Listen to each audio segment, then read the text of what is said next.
a story in one of the tabloids today that she's looking for PR consultants to damage limitation to her reputation. Well, she hasn't got a reputation. Whatever reputation she had was money grabbing. Andrew's got to realize that there's more to come. And there's more going to happen to him, whether he likes it or not. There's going to come a time when he's actually going to have to stand up and be counted, because he can't keep hiding behind his brother. He can't keep hiding behind the family, and he can't keep hiding down at Sandringham. What's he got to hide? If he's got nothing to hide and he claims that he's innocent, he hasn't committed a crime, then stand up and be counted. Meghan Markle reportedly sees a memoir as a way to reclaim her story. She's been reclaiming her story for 6 years now. We need a break. They need money desperately. They have been spending it like water going through your fingers. Will she write a book? She'd be very stupid if she did, because she hasn't got a lot to say, except to lie. Yeah, there you go. Hi, all. Welcome to Royally Unfiltered, the show that takes you behind palace gates like never before. This week, helping me tackle all the biggest headlines is world-renowned royal author Hugo Vickers, who has some big dates coming up, some exciting books coming up. We'll talk about that. And former press secretary to the late Queen Elizabeth II and King Charles III, the remarkable Dickie Arbiter. Dickie, we really need to pick your brain this week. There's a lot going on, and we need your insight. So let's start with some news I saw overnight. Newly released DOJ emails reveal that Jeffrey Epstein and Peter Mandelson were privately dissecting Sarah Ferguson's humiliating 2018 Cash for Access scandal in real time. I thought that this was kind of interesting.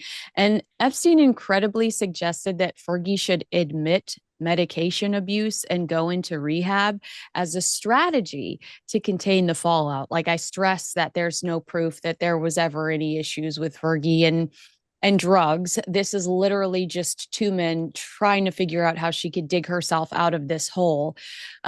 And at 6:30 a.m., as the story broke that morning, Epstein emailed Mandelson to ask if he'd seen it. Mandelson responded bluntly, saying if Andrew had been elected to anything, he'd have to resign, adding that Ferguson seems so desperate and predicting she would never recover from it. When Epstein floated rehab as a possible damage control move, Mandelson called it an option, but warned it would be awful for her and the princesses, Beatrice and Eugenie, who were just 22 and 20 at the time. Dickie, can you tell me about the infamous News of the World sting? What scandal are they referring to here? They're referring to a News of the World sting. News of the World is an old, now defunct Sunday tabloid. And it was a sting. It was cash for access, £500,000 paid to Fergie for access to Andrew Mountbatten-Windsor. The suggestion that Fergie was on drugs is absolute nonsense. The only thing that she was on was alcohol. Oh. Yeah. And at the time, I think she was looking at the footage that came out. She'd had a few glasses of wine and it sounded like it. So it was cash for access. And at the end of it, she was given 40,000 pounds, that's British pounds, up front. And she was quite adamant that that's all she wanted, £500,000 for access to Andrew, and they'd get whatever they wanted. First of all, Hugo, do you have anything to add? Could you elaborate to that at all if you wanted to? And second, Mandelson predicted Fergie would never recover from it, but she kind of did, didn't she? Yes, well, there are these stings from time to time, and people do seem to recover from them. I mean, yeah, she sort of had a habit of bouncing back. I mean, she's a little bit like a puppy. You know, she's either sort of licking your face and everything's happy and things, or she's sort of lying cowed in the corner. And there's certainly a few moments after that when she was cowed in the corner. She bounced back, but I'm not sure she's going to bounce back so much from the recent things, do you think? I'm not so sure about that. I mean, what's interesting, what's interesting, I don't know whether you saw it, Hugo, that there was a story in one of the tabloids today that she's looking for PR consultants to damage limitation to her reputation. Well, she hasn't got a reputation. Whatever reputation she had was money grabbing. Any PR consultant's going to touch her is bonkers. Yeah, well, I mean, it's got to the stage now where I just before the program started, I saw a fascinating article about Andrew's Range Rover being spotted near Marsh Farm. It wasn't clear whether he was in it or not, but apparently it didn't go down the drive. It went across a field. I mean, what next? I mean, and there was a time you probably remember a few days ago because there was these revelations coming out thick and fast when I think it was Mandelson was offering Epstein some sort of recommending a villa that he could stay in, and it had a guest room, and that was considered to be really hot stuff. I mean, for goodness sake, I mean, how far is this going to go? It's ridiculous.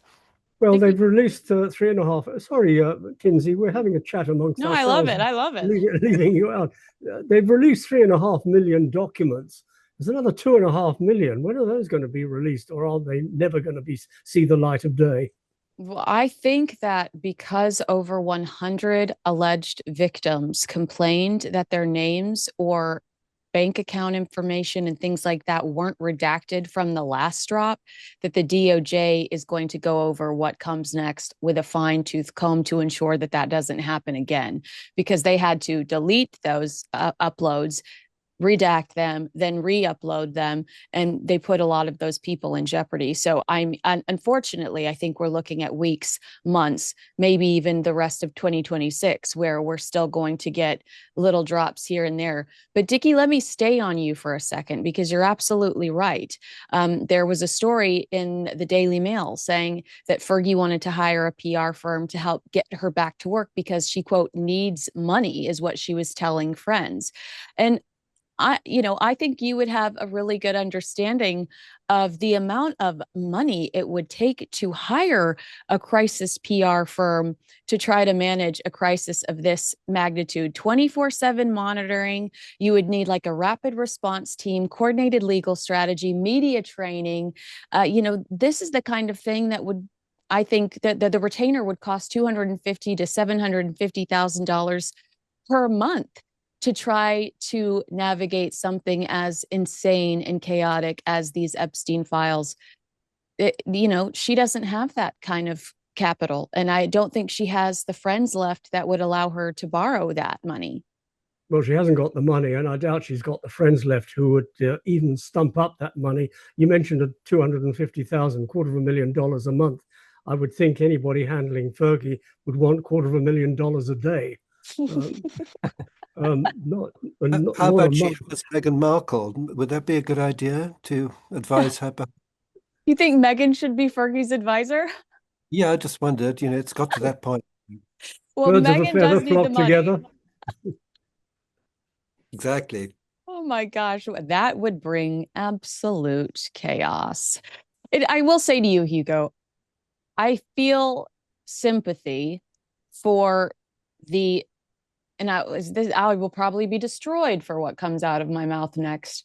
But it is unfair that it seems like I'm watching the British leadership crumble, while there are a lot of American politicians and very high profile individuals on this list that are scot-free. Well, yeah, I mean, it seems to me that the British, each one is being picked off one by one. That seems to be the case, and you're absolutely right. And I've seen that set, and I couldn't agree with you more. But maybe they're better at controlling things over there, over where you are, than they are over here. But it's, and then also our press, is pretty bad. I mean, much as I sort of dislike our Prime Minister, if he was picked off as part of the downfall from all this stuff, the fallout from all this stuff, the press have picked off, like a prince, an Archbishop of Canterbury, a British ambassador. They've had a pretty good go at the Prime Minister. Various other people have disappeared here and there. It's not going to be very good for democracy or for the running of the country because, who'd go into politics anyway? Because it seems to me, you haven't got a chance and you're just getting picked off one by one. Is that far-fetched, do you think? No, I understand what you're saying. Dickie, how are they going to manage April when it's at the end of April? I'm being briefed that we expect King Charles to come over to celebrate 250 years of independence for America. You'll remember in Windsor, someone projecting images of President Trump and Jeffrey Epstein along Windsor Castle. if this doesn't slow down, if this doesn't settle down, I kept thinking to myself, the Beckhams must be so grateful for this, because I know the news cycles move quickly, and I'm sure that the king and the president are hoping that something else will happen, that will move this news cycle along. But if things don't settle down regarding this story, could that be a catastrophic visit for King Charles? Might he reconsider coming here in April if things don't feel rectified? Well, if he's been extended an invitation by President Trump, which it would appear that he has been extended an invitation and accepted, it would be very difficult to back out of it unless the government stepped in and said in negotiation with President Trump that the situation at the moment is not right for a royal visit. Trump gets a lot out of these royal visits. He's had 2 state visits to the UK. He's loved every minute of it. First one, he met the Queen, late Queen. The second one with Charles.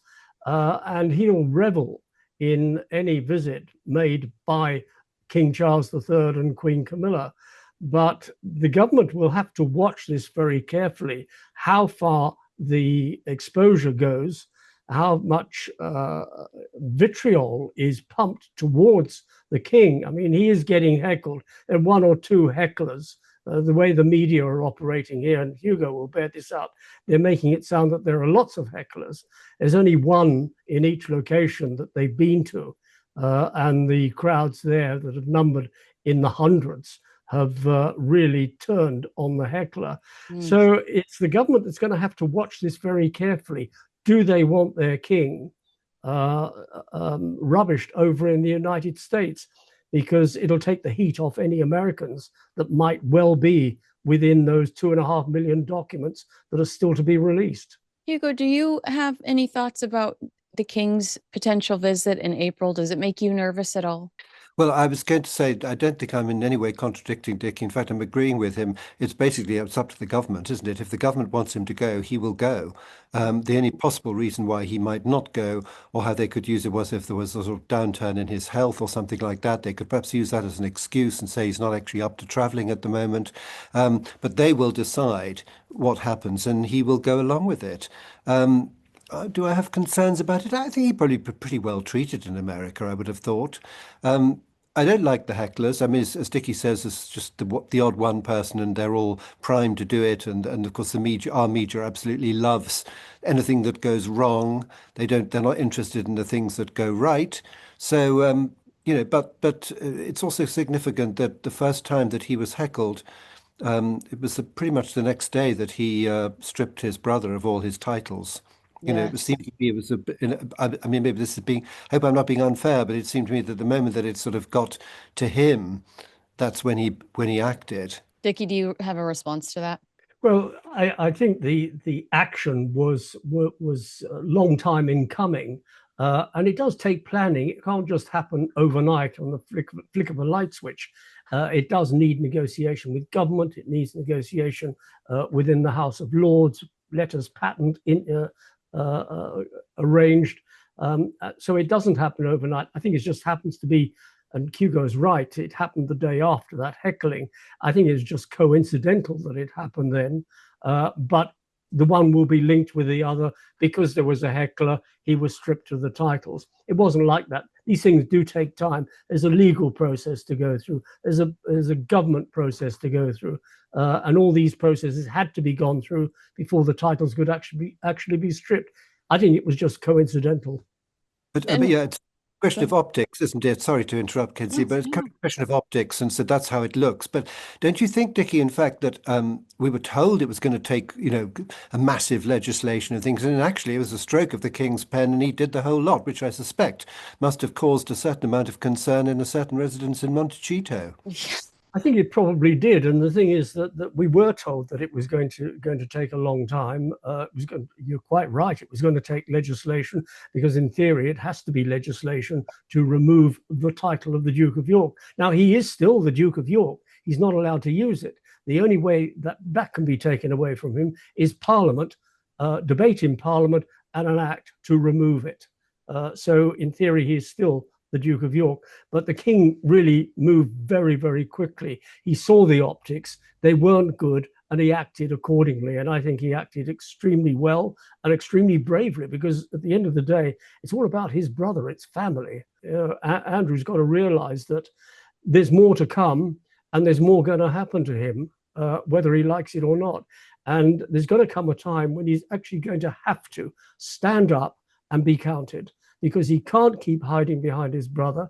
He can't keep hiding behind the family, and he can't keep hiding down at Sandringham. He's going to have to speak. They want to question him.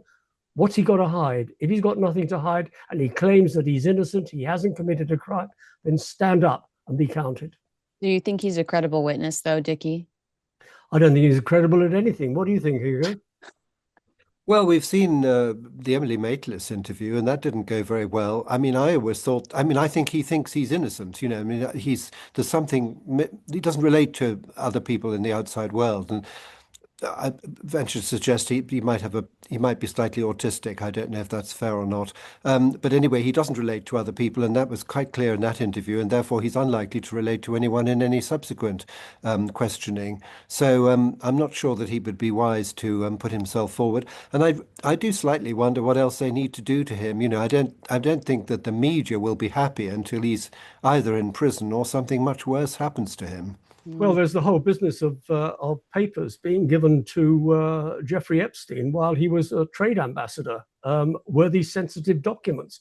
A lot of it was in the public domain of where he was, who he was meeting, who was traveling with him. But if there are documents, and they are allegedly secret documents, and he handed them over to a third party, then he is guilty of something. That is a police investigation that's ongoing at the moment. And until such time they finished it, we have to wait and see. Hugo, Dickie mentioned the family element. Do you have a response to some of the headlines that suggest that Prince Edward and Princess Anne felt like the king was too harsh with Andrew? Do you believe those stories? I'm under the impression that they would recognize what a difficult position the king was in and try to support him as much as possible. Well, I'm sure they'd wish to support him. That is, as we've said on many occasions in the past, the duty of all members of the royal family is to support the sovereign. That's why they're there as a family, you know, and the ones who are successful are the ones who do so without, sort of, taking it upon themselves to. They're supportive without being sort of sometimes putting themselves forward. You know, that we've seen problems with that in the past. But Prince Edward's statement was ambiguous, wasn't it? It was about who is the victim, he said. I wonder whether he has a certain sympathy for his brother. What did you think about that statement, Dickie? Because I saw praise for it, and then I saw criticism of it. I felt like he was trying to repeat the statement that the king released in 2025 a bit, but might have short-circuited and didn't remember everything that was said. But I feel like there were some talking points presented, but he was not necessarily as prepared. Am I off? No, you're not. And with all due respect to our royal family, they're not very good. No, it's not. They're not very good. They're not good at all at thinking on their feet. And that question was thrown at Edward, who was there for something completely different, and was there to answer questions. Was thrown at him by CNN. He was caught on the hop, and he had to think very quickly. They're not very good at thinking very quickly at questions that are shouted at them by journalists. And I think that under the circumstances, he did pretty well. He didn't need the last line in what he said, but he did as well as can be expected. They shouldn't actually respond. It doesn't work for them. They're not good at it. I know, but Hugo, what could he have done different? I mean, could he say, well, that's an ongoing investigation and I want to respect the process? I mean, what could he have said? Well, I suppose he could have said that, yes. But as Dickie says, it's very difficult when they're taken. They're sort of primed to talk about one particular thing, and then suddenly, rather cheekily, somebody throws something in which they're not meant to do. It's those damn Americans. Well, no, but I mean, it happened to Prince William, didn't it, as well? He got a question thrown at him. I don't think he heard it. So, but that was widely reported. And unfortunately, that's what's going on at the moment. And that's what the and the more the media encourages it, the more people will do that, the more hecklers there will be, and the more people will try to involve the rest of the family in this particular saga. There's one particular author who's making a lot of fuss about all this and stirring up a lot of things and trying to widen the issue as much as possible. It's very unattractive. And just an add to that, Hugo, the more that the royals respond to questions that are thrown at them, the more questions will be thrown at them. And the only way to do it is shut up, not say anything. Yeah. Well, I mean, you were there as a press officer, and you must have had to step in. I've seen you do it on certain occasions. Step in and sort of rescue the situation. But he was rather left exposed, poor Prince Edward, wasn't he? Yeah, he was left exposed, and as I said, sorry to repeat myself, they're not good at thinking on their feet. Well, let's talk about some of the recent royal engagements we have seen. I mean, what I do admire is that they continue to show up and they continue to try to elevate these causes that are meaningful to them.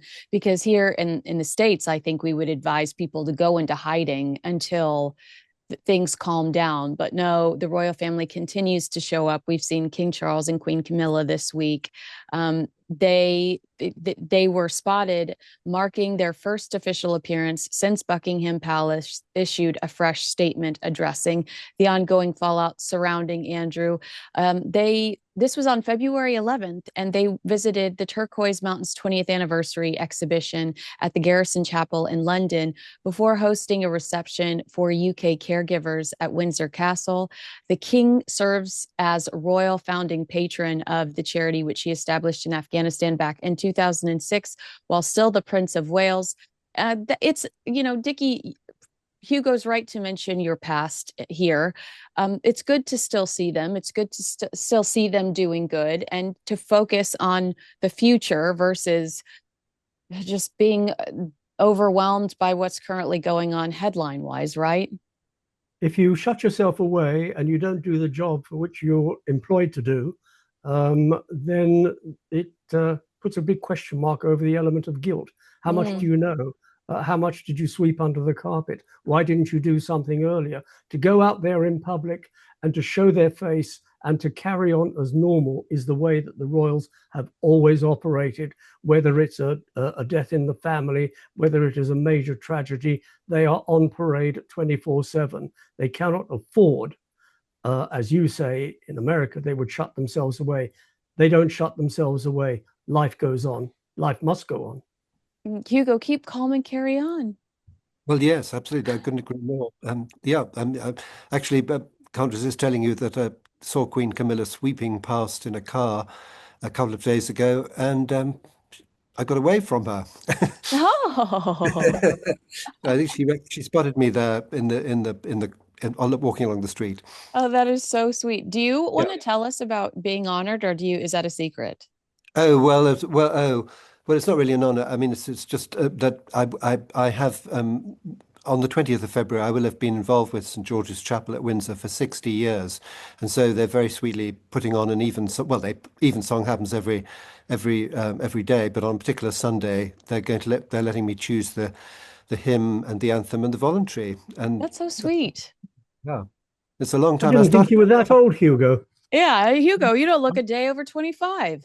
Well, the thing is, I started very, very young as a school guide when the chapel was open on Sunday afternoons, and I think if I ever learned how to talk to the general public, perhaps that's where it started. Because the tourists came around, they asked interesting questions, and it was great fun. And also, come on, we've all been at school, and unless you've got a particular passion on a Sunday afternoons at boarding school can be pretty grim. I loved going up to Windsor Castle and showing the tourists around. It was great fun. That is so sweet. You actually are an incredible tour guide. I speak from experience, so I endorse you fully. If you had a Google review page, I would give you 5 stars. Thank you. Dickie, let's continue to talk about what we've seen from the royals this week, because Prince William showed up stoic and strong in Saudi Arabia. I'd love just a general review from you of what you saw from Prince William over the last few days. William did extremely well in Saudi Arabia. It's a completely different culture there, and he dived in everything that he did. And what was quite interesting, what I thought was interesting anyway, was the Saudis have taken to football, and William was there with a Saudi girls football team, which is quite something for a man to be in that sort of company.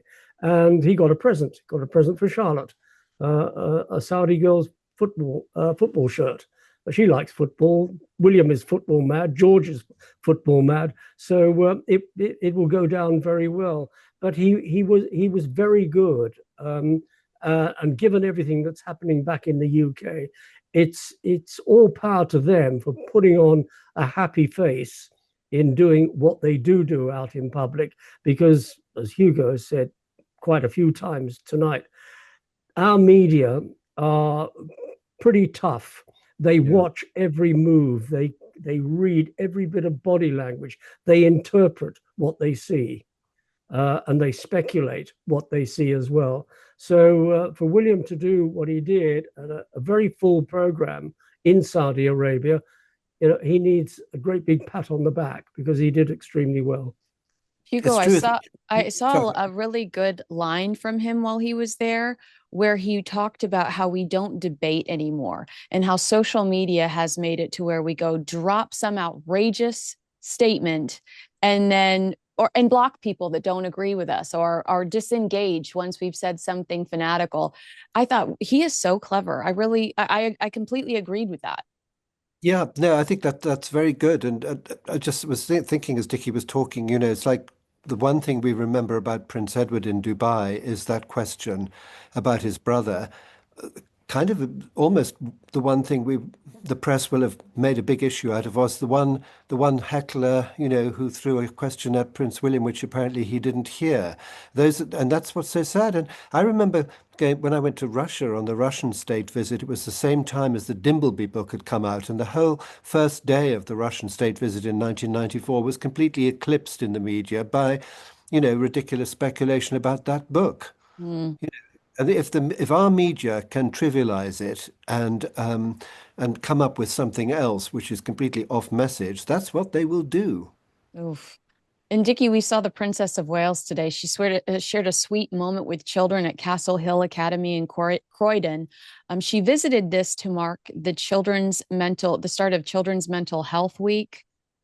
The fact that she still shows up, I would want Prince William there to protect me, but I know she's been through cancer. She's been through so much. She has such a thick skin.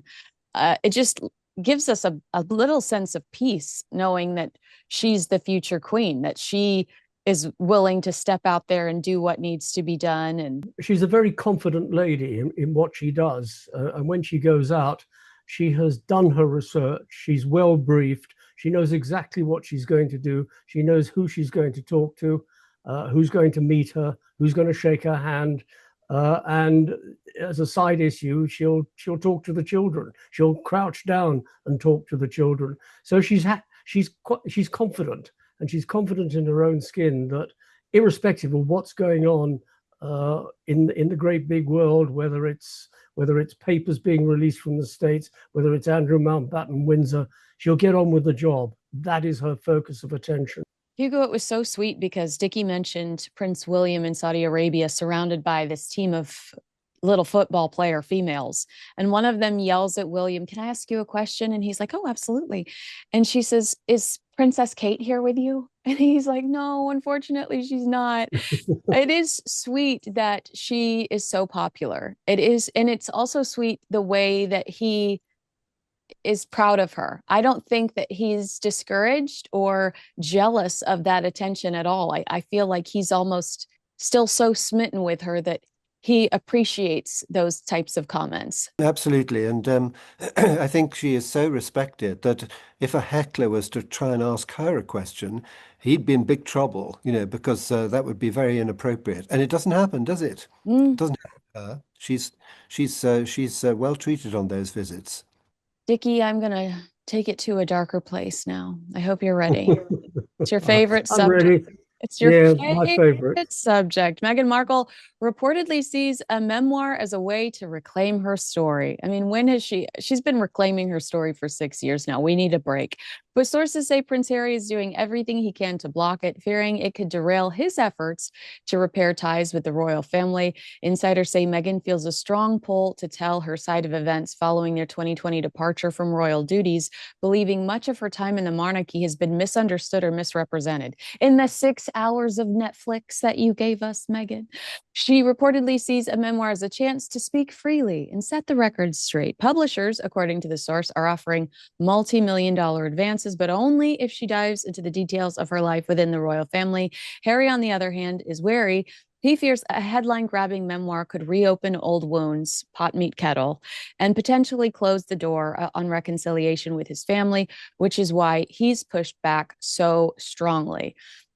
I don't think that there's any question that a publisher would give Meghan Markle a significant amount of money to talk about the British royal family in a negative way.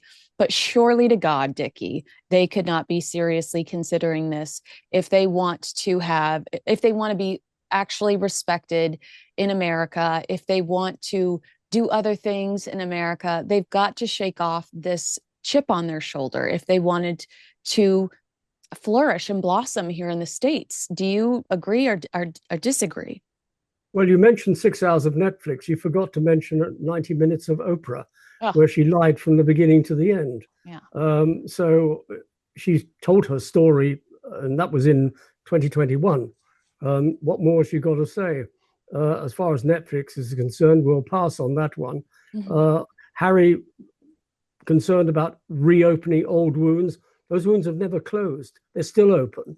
And until such time there is a reconciliation, and I doubt that's going to happen anytime soon, because there's too much happening over here for the king to focus his attention on his son with the thought that whatever is said to his son, it'll appear on the American TV networks. So there's got to be trust. And at the moment, there is no trust. So the reconciliation is on the back burner.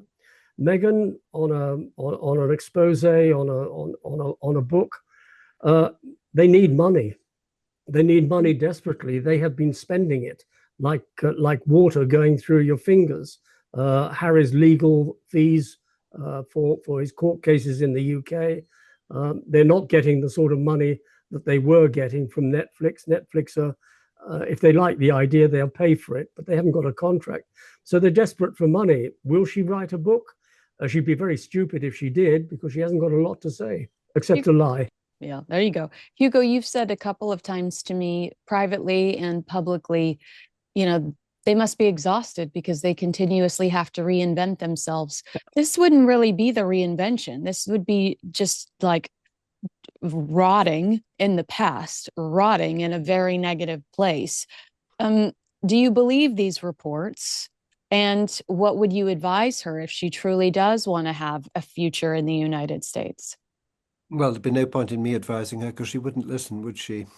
I don't think I don't think it's a very good idea. I agree with Dickie. It's not a good idea for her to write a book. And as we've all said many times over, the stories out there, whatever she said in the past, we know everything now. Or I don't think there's much more that she could come out with. Maybe there is. I don't know. Be pretty unattractive. It would have to be, of course, would have to be something that she felt that she hadn't yet, that she kept up her sleeve, if I can put it like that, to make further trouble. And But I Omid think Scobie probably stole that opportunity for her, which is why he's no longer in the trust circle. well, he's written some sort of novel, I believe. Anyway, the thing is that they would be very unwise to do anything else because it's just going to cause more trouble. And going back to what we were talking about before, we have seen that when he wants to, the king can act very decisively, and with a stroke of the pen, he could make their lives very difficult and take away what earning power they've still got. Yeah, the only relevance they have, which is that title and proximity to the British royal family, but I mean, the only proximity they have is through a title.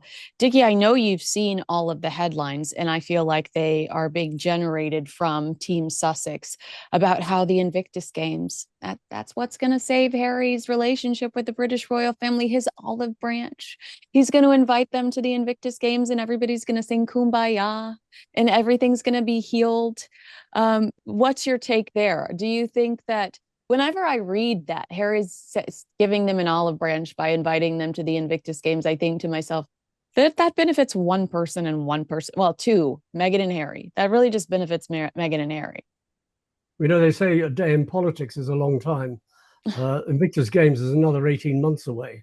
But Anything we also can have, happen. and we also have the summer event, Well, teasing it. Yeah. yeah, we have the summer event, but conveniently, the Royals will be doing other things when that happens. It is a promotion for the Invictus Games. When we talk about the games themselves, will they turn up? Well, they're put in a very difficult position. The King's in a very difficult position because he's commander-in-chief of the armed forces. The Invictus Games participants are former members of the armed services who have suffered horrendous injuries. It'll be very difficult to ignore them. So the way to do it is a live video message. I think so too. That to me would be the most sensible way of doing it. Maybe he'll be on a state visit somewhere, so he can do the live video message from wherever he is. That will go down extremely well. As far as other members of the family going, a very difficult call, very difficult ask. You mentioned the fallout that's taking place over the whole Andrew issue, and work is carrying on. We forgot to mention Princess Royal is in Italy for the Olympics. Getting great response from people. International Olympic Committee, so great response there. So we have to watch this one very carefully. There will come a time, and I'm sure Hugo will agree on this one, that our great British press will start pushing for something to happen. And will it happen? Well, I remember years ago, late Queen said to me, I don't do things to order. I do things on instinct. Hugo? Yes, I think your idea of the video message is very good. It's not quite the same to say, but I remember that, when the Queen Mother went to Paris, she would send flowers to the Duchess of Windsor, but not go and visit her. In other words, she'd sort of recognized that she was there and she'd done the correct thing, but hadn't actually gone to see her. Well, would have been no point. So a video message would anesthetize a lot of what the press might say, because he had contributed and taken part. And as you say, he could be on stage, he could be anywhere. He could. I mean, he doesn't have to come out and do it. A video message would be fantastic. I mean, most people would be delighted to get a video message from the King. And I think it would have to be a live video message, not recorded. It needs to be live, as the Queen's tribute to Diana was live television. This needs to be live video message. Well, I think that is a great solution, but what do you think? We're curious to know what your opinion is. Agree with us, disagree with us, let us know in the comments below. Make sure you like, subscribe, and share this video with a friend. Hugo Vickers, Dickie Arbiter, I can't wait for our next date. Thanks so much for spending time with me today. I know these were heavy topics, but I sure enjoy your company. Thank you for having us. We'll see you again next time. Bye, guys.